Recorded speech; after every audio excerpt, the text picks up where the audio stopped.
To you, 11 meteorologist Pat Calvin coming to you from Houston, Texas with a look at your tropical update for Hurricane Ian for Monday, September 26th, 2022. As of the 10 a.m. Central Time update, we're talking about an 80-mile-per-hour Category 1 hurricane, a big difference from where we were this weekend. If you've been following along the last few days, the storm already looks a lot healthier. We've got healthier statistics, and this thing has already started to rapidly intensify. A few things I want to point out on satellite before we move on. Notice the curly Q here of that white shading towards the center of circulation. That indicates the most intense thunderstorm development, and that's starting to wrap around that center of circulation, which says to me, I don't think we're far off from seeing a further intensification and also an eye clearing out in the middle of this storm. Typically, you need all of this to wrap fully around that center of circulation to get the sinking air in between all those thunderstorms, and that's where you get that eye development.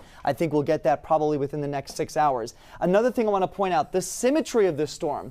Notice we're looking at almost a perfectly circular satellite representation. The better the symmetry, the healthier the system. Imagine if it was lopsided to one side, that would indicate the presence of wind shear, which typically holds back a storm from intensifying. We don't have that right now. There's no wind shear, there's no dry air in place. We've got plenty of warm water. This thing is about to really take off as we go at least the next 12 to 18 hours. In fact, in the last 18 hours alone, we've already seen explosive development. We've already met the criteria for rapid intensification. You may have heard that phrase over the last few days. What do we need to get to that point? A 35-mile-per-hour wind jump in 24 hours.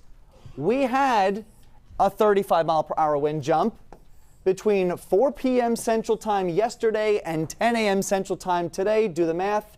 That's 18 hours. So we did it in less time than we needed to get to that point.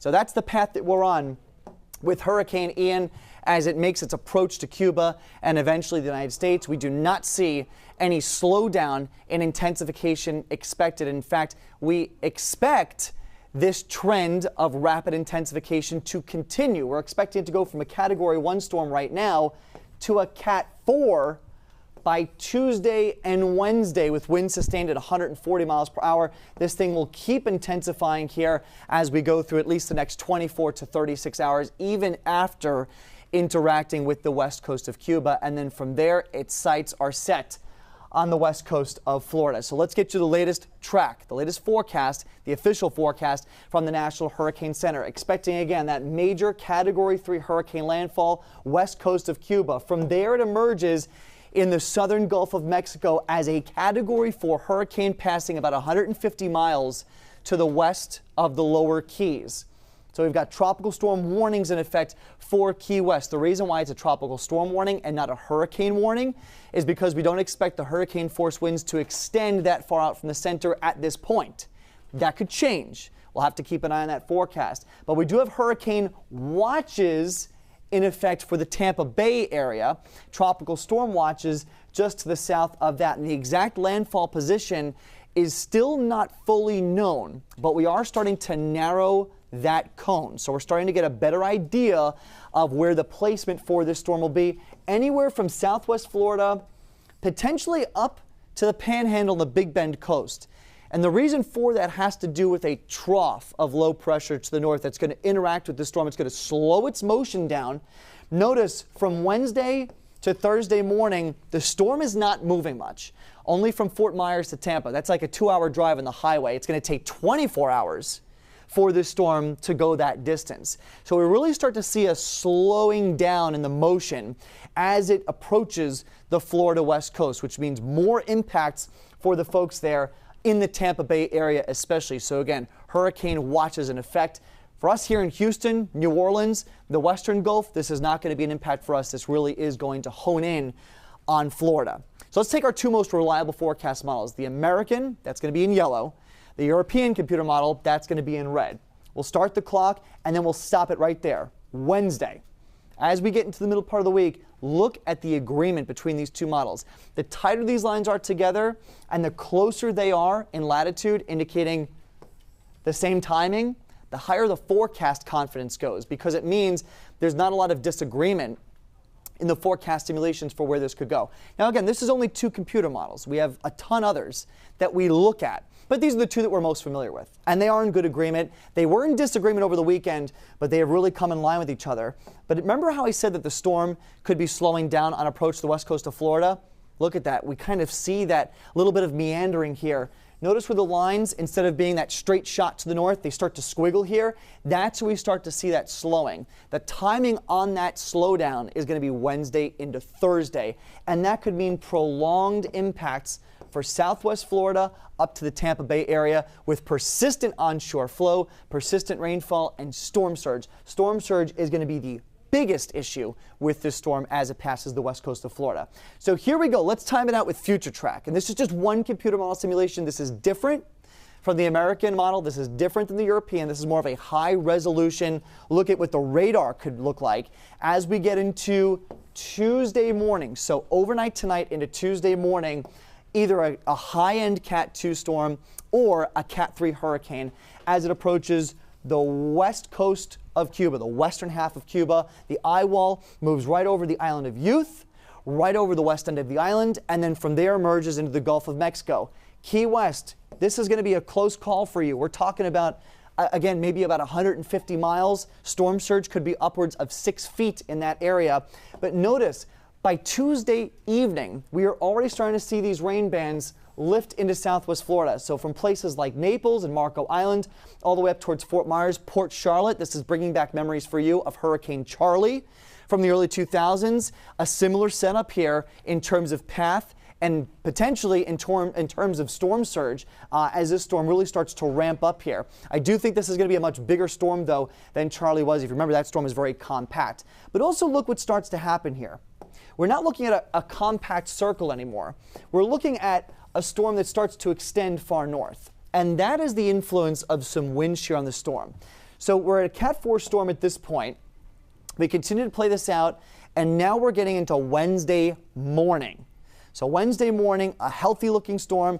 There could be some wind shear on the north end of the storm, but so far the Hurricane Center does not expect that to impact the intensity. That impact won't come in on intensity probably until Thursday as it gets farther north into the Gulf of Mexico. But by this point, persistent onshore flow into Fort Myers, into Charlotte Harbor, and then also into Tampa Bay. Because remember, the wind around this storm is going in that direction. And when you have the wind going in that direction, that counterclockwise flow, that pushes all of the water onshore.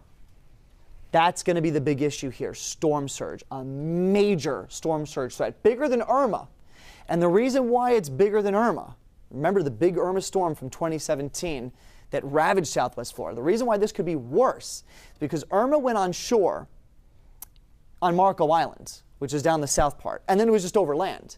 This stays offshore as a Cat 4 hurricane and pushes all of that water on shore. That's going to be the issue here. So again, as we widen out, we still don't know exactly where it makes landfall, but look what's happening here. You're getting these rain bands extending all the way across the northern half of the state and into the Atlantic Ocean. That is the influence of wind shear. That is the jet stream digging south, getting ready to pick this storm up and carry it away.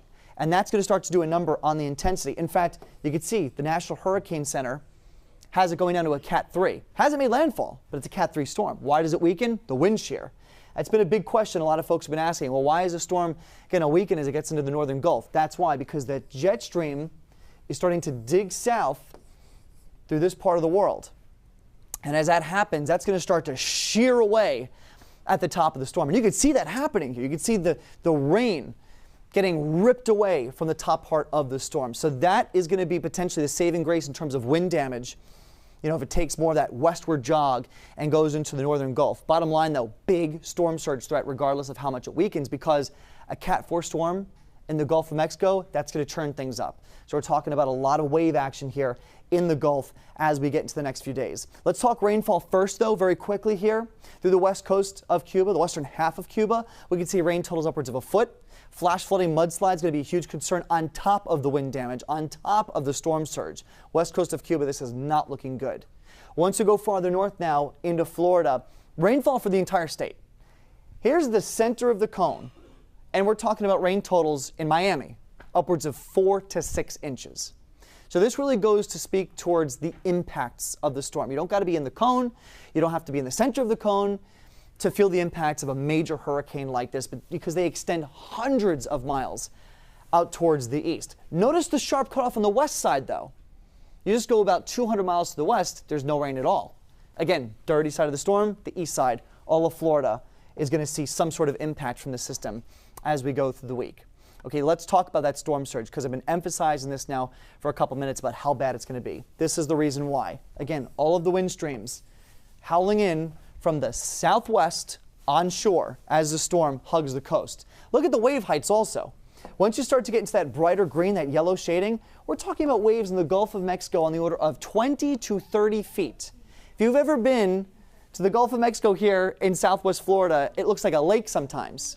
You know, I mean, wave heights 1 to 2 feet at best. Even here in Houston, Texas, the waves down in Galveston do not typically get that big. We could be talking about major wave heights here, even crashing on shore depending on how close the storm gets to the coastline. But because of this, because we're talking about these major wave heights, because we're talking about the wind direction, storm surge watches are now in effect from Tampa Bay through Sarasota, Port Charlotte, Fort Myers, all the way down towards Naples and Marco Island. And the reason for that is because all of this water is going to get pushed on shore. And we're talking about some really significant flooding potential here with a storm this strong passing this close. So here are the projections. This is worst case scenario projections. So this is not a guarantee. This is worst case scenario potential for storm surge.